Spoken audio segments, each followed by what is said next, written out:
7.7 is about equivalent fractions.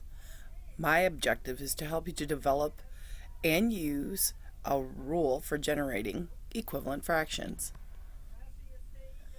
So on the first page that you're going to be doing, it says, and this is page 201, many names for fractions. Color the squares and write the missing numerators. So as you see, it's colored half of the first square, and that's what they wrote for your fraction. 1 out of 2 is colored. So if we were to make an equivalent fraction, we would have to equally cover in the same amount on each of these next two squares. Now notice I didn't color in 1 out of 2. I actually colored in 2 out of now a possible 4. So I have the same amount colored as in the first one. The only difference is the denominator 4 is now what this square is divided up into, but I still covered up the same amount. And in the last one, the same thing. I'm covering up the same area of the square, the same amount, but this time it's divided into 8 sections, which is reflected here in my denominator number. So how many did I color in this time? I colored in 4 out of 8. So even though it's divided into more sections, coloring in the same area has made these equivalent fractions. Go ahead and do the next one. Remember, you're only coloring 1 out of 4. And now this is the same area that you're going to color in, but now it's divided into 8, shown here with 8 in our denominator. And again, same size, original square, but now it's divided into 16 sections. Once you finish this page, please go and check it. All right. The 3 fractions that you wrote for each problem all name the same fractional part of the square. Such fractions are called equivalent fractions. It kind of looks like the word equal. You should notice that whenever the total number of equal parts is doubled or tripled or quadrupled, the number of colored parts is also doubled, tripled, or quadrupled.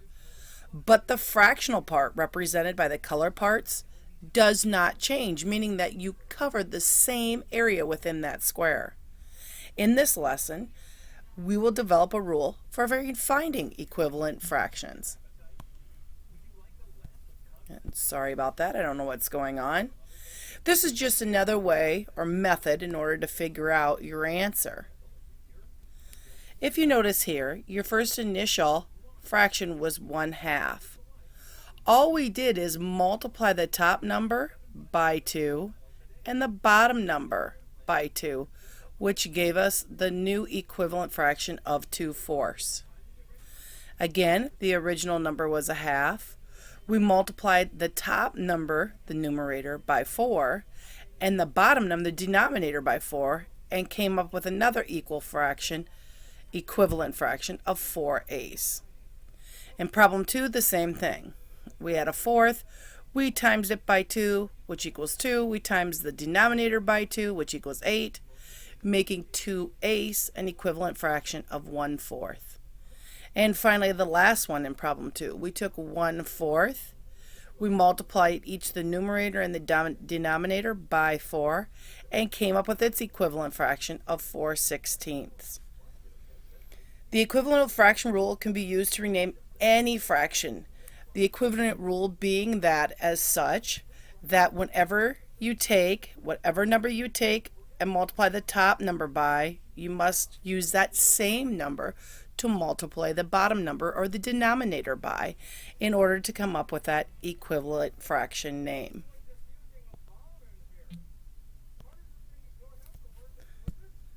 All right, so in Math Journal page 342 and 343, I want you to write 5 fractions that are equivalent. I know here it's telling you to use 10, but I'm going to go ahead and I'm going to allow you to use 5. So let's take a look at this.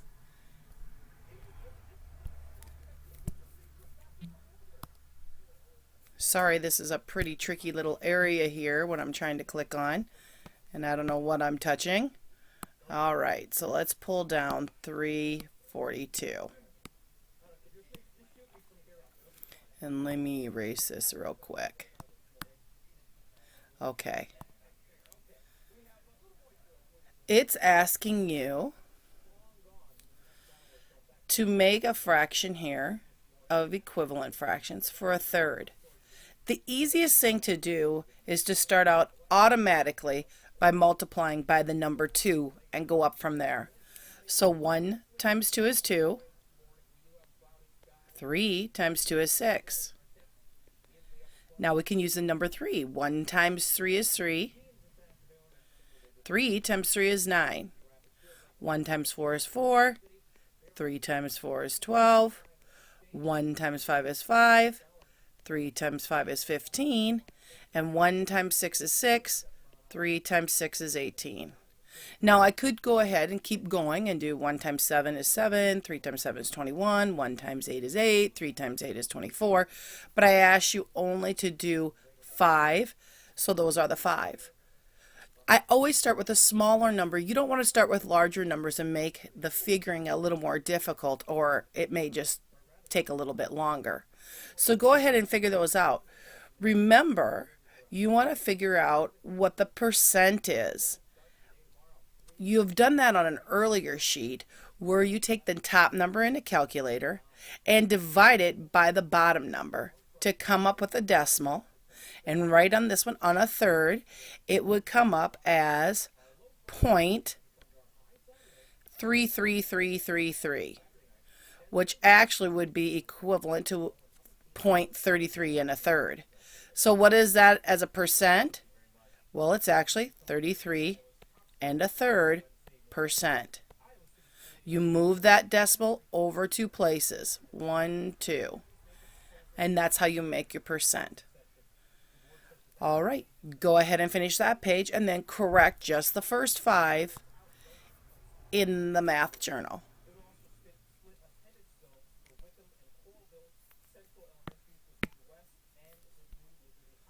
And you can see that's the same thing you're going to do on the other equivalent fractions page. All right, your study link is just making you practice this skill once more. You are going to notice that on this, they give you the denominator here, so you had to figure out how did 2, the denominator up here, become a 4. Well, we know it's times 2. So 2 times 2 is 4, so I have to do it to the numerator. 1 times 2 is 2. This time they give you the numerator, so 1 times 5 is 5, so I have to do the same thing to the denominator. 2 times 5 is 10. You've just made 2 equivalent fractions. Go ahead and finish 1, 2, and 3. You can make up A and B for 4, and I will check them when you turn them in.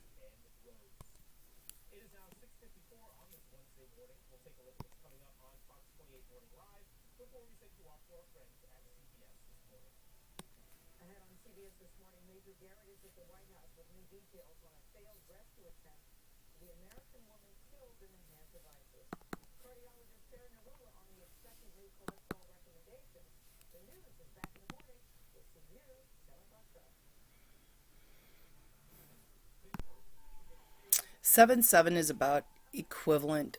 Hold on a minute.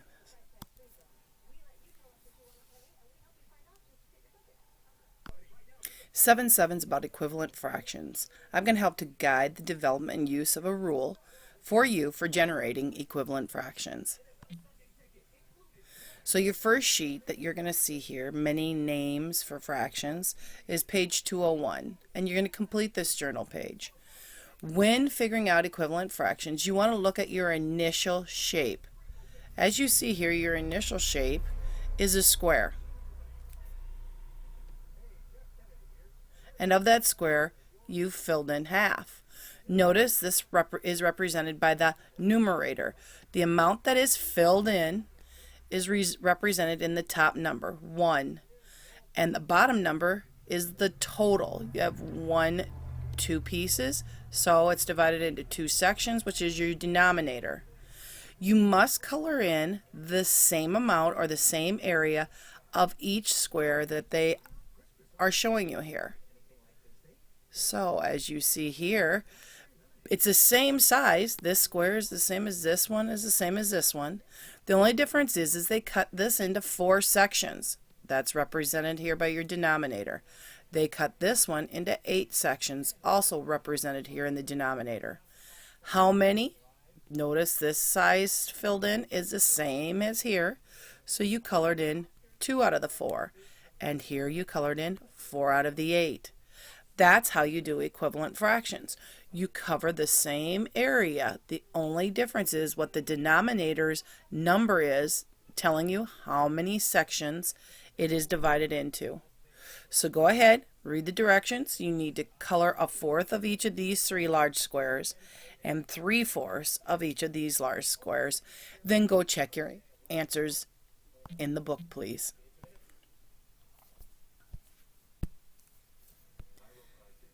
Okay. We're having a little problem here with our computers. I want you to examine the squares that you colored in on journal page 201. Notice that the 3 fractions you wrote for each problem all name the same fractional part of the square, or the same part that's colored in or not colored in. Such fractions are called equivalent fractions, meaning equal fractions. You should notice that whenever the total number of equal parts is doubled, tripled, quadrupled, the number that you colored or shaded in is also doubled, tripled, or quadrupled. But the fractional part, represented by the color parts, does not change, meaning the area that you are coloring in remains the same. Hopefully I'm going to help you in this lesson develop a rule for finding those equivalent fractions and you understand it. I'm bumping I just figured out what I'm doing wrong here, kids. All right, so this is how you can look at this. Notice in problem 1, our original fraction was 1/2. Well, what we did to make an equivalent fraction was we multiplied the numerator by 2, coming up with 2, and the denominator by 2, coming up with 1/4. So 2/4 equals 1/2. And to get from the original 1/2 to 4/8, all we did was really multiply the top number by 4, and we multiplied the denominator, the bottom number, by 4 to come up with the 8. In problem 2, you should have noticed you multiplied 1/4 both by the number 2 and by the number 4 to come up with its equivalent fraction. And the same for problem 3. We multiplied both the numerator and denominator by 2, and again we multiply them both by 4. So if the numerator and the denominator of a fraction are multiplied by the same non-zero number or number, the result is a fraction that is equivalent to that original fraction. So turn to equivalent names for fractions on journal page 342, and I want you to write not 10. Let's go ahead and only write 5 that are equivalent to 1/3. So let me pull this down here for you, and I'm going to help you with that one.